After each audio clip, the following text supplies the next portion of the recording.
Pambansang loyalista, dito mo makikita. Pambansang loyalista, dito makikita ang totoong balita. 1, 2, 3. Pambansang loyalista, ito ang the best.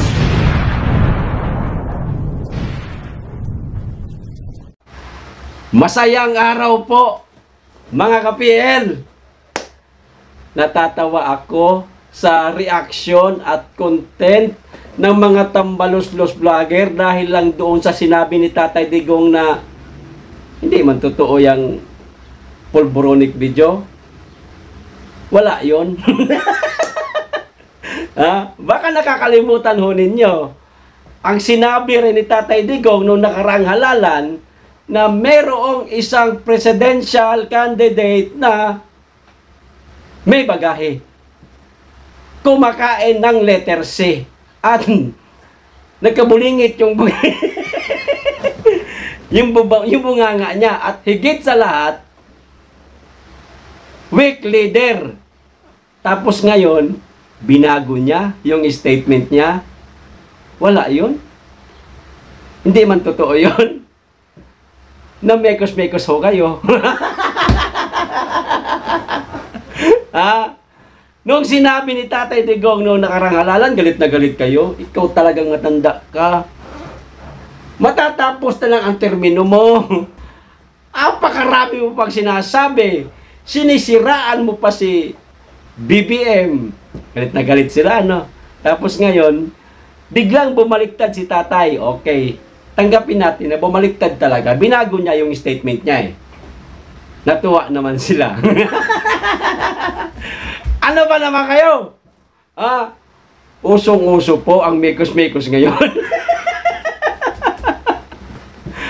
Ganito na lang. Bigyan ko kayo ng idea. Bilang isang taga Davao, ako at ang mga kababayan naming Davaoenyo, kilalang kilala po namin si Tatay Digong.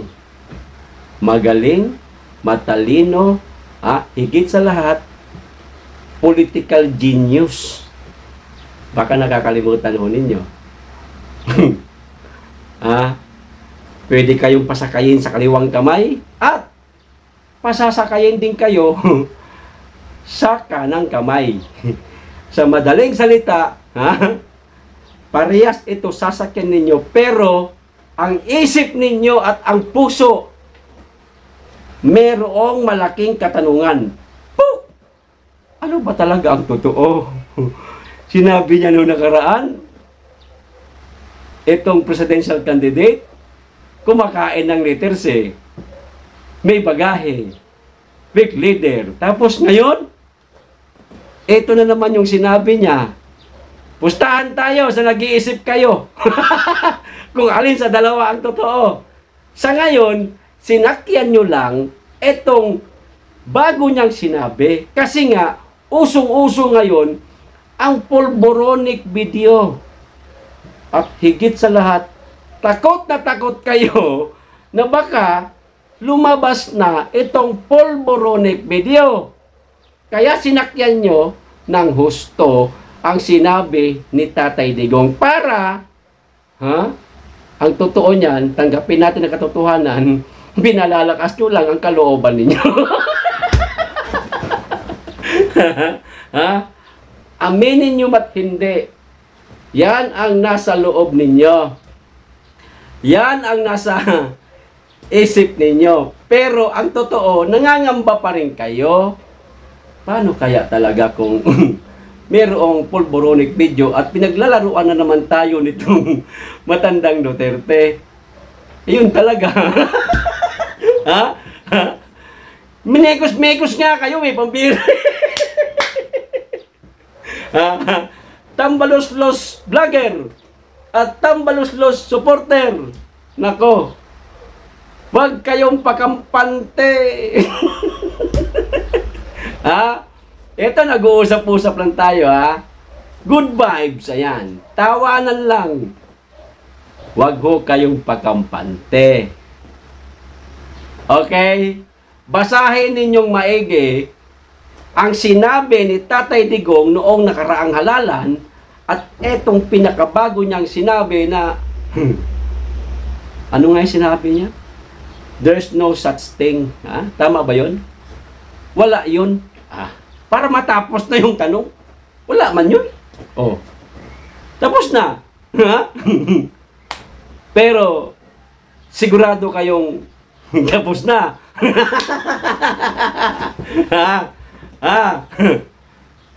Wag ho kayong pakampante. Tandaan ninyo, uulitin ko.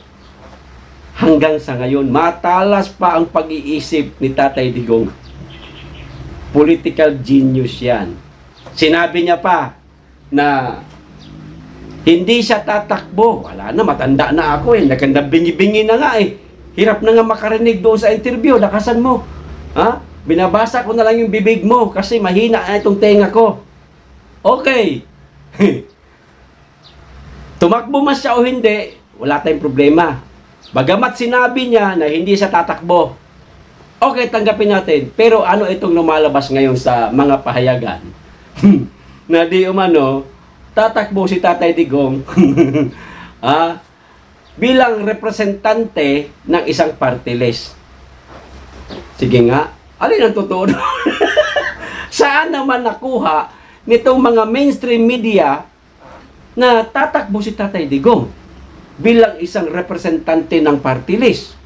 Samantalang nauna yun lumabas sa mainstream media at nahuli itong sinabi niya na hindi ako tatakbo, matanda na ako, retire na ako. Ganito na lang, bago po ito mangyari, itong lahat, bulpuronic video, itong baka sakali na tumakbo siya, hindi ko sinasabing sigurado ako dyan sa pagtakbo niya ha.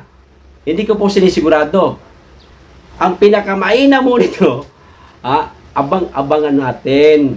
Itong dalawa lang. Huwag na natin isali itong distab. Wala tayong pakialam niya sa distab niyan. Mahirap pag-usapan yan.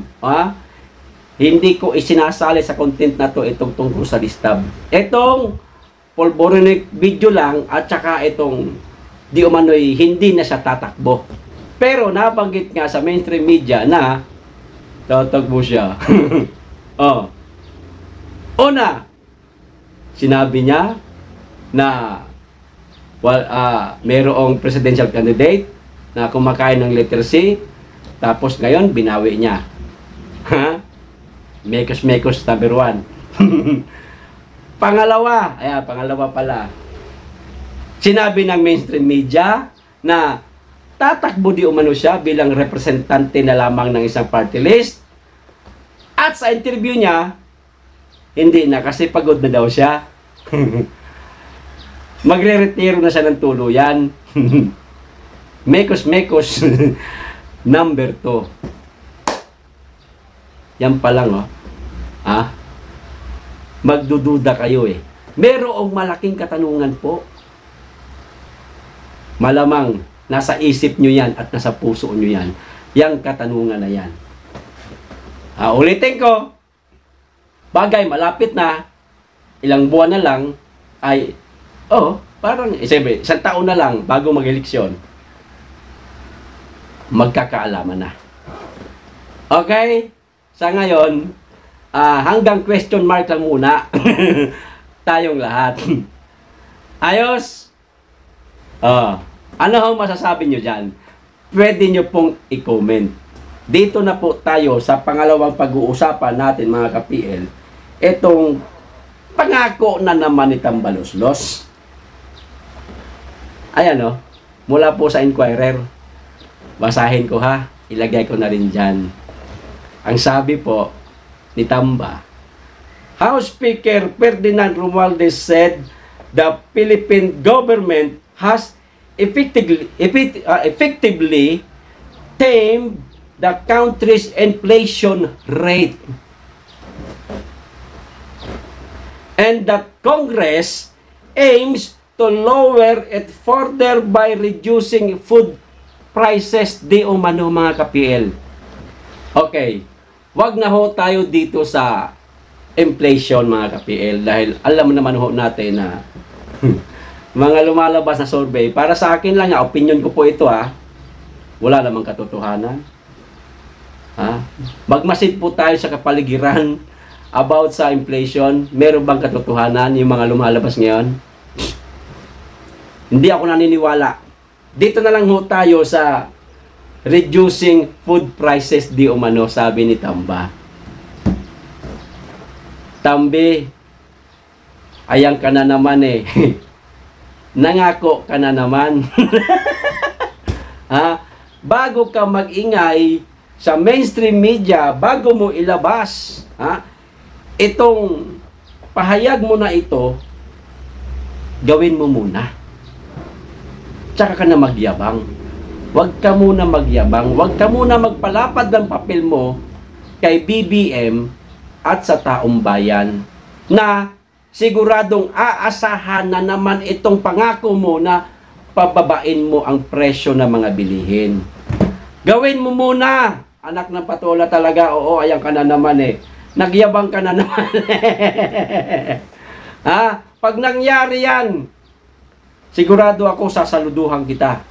Pero sa ngayon, wag po tayo magbulag-bulagan. Magkano ang presyo ng kilo ng bigas? Yung pinaka, alam niyo yung pinaka lowest na variety ng bigas? 50 mahigit. Isda, gulay, karne. Napakamamahal. Ha? Ito, pangako mo na naman ito, tambalos-los. Para ano? Para ano? Pumugi ka na naman, bumango na naman yung pangalan mo. Ha? Gawin mo muna. Huwag ka munang magyabang. Okay? At nandito na kami nagmamasid. Pag nangyari yan, sasaluduhan kita. Kailan mangyayari yan? After 3 years? Aba, gutom na ang taong bayan yan. Kung gusto mong gawin na pababain ang presyo ng mga bilihin, huwag mong tagalan. 1 buwan, 2 buwan pinakamatagal. Dapat naramdaman na ng taong bayan na mababa na ang presyo ng mga bilihin. Pero ngayon, huwag ka munang magyayabang. Gawin mo muna. Magtrabaho ka muna, Tamba. Okay? Hanggang dito lang ho, mga ka-PL. Maraming salamat po sa inyo lahat. Mag-iingat kayo lagi at mahalin po natin ang Pilipinas. Be blessed.